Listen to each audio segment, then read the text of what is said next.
So friends, as you can see here, the recovery email has been successfully changed and linked to your Google account.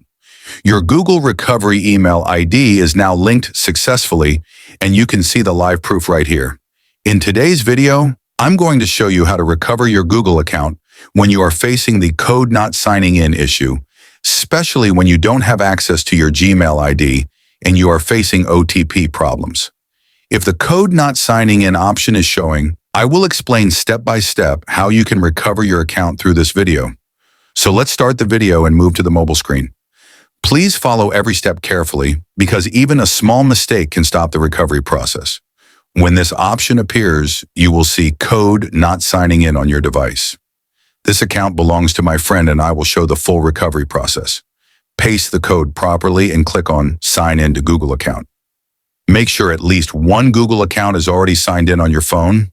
Otherwise, this method will not work. Now scroll down and open the dashboard. Do not click on Forgot Password or two-step verification options. Go to the last option called Third-Party Services and tick only this option. After that, scroll down and click on Change or Reset Your Password. Now click on Change Your Password. If you are facing OTP issues, this is the solution. You will see the old email where OTP was not coming, and because of that, the account was not getting recovered and the code not signing in error was showing. Now you will see the Add Recovery Email option. Add a new recovery email ID here because only after adding it, you will receive the OTP and be able to create a new password. Wait for a few seconds and then click on Try Another Way.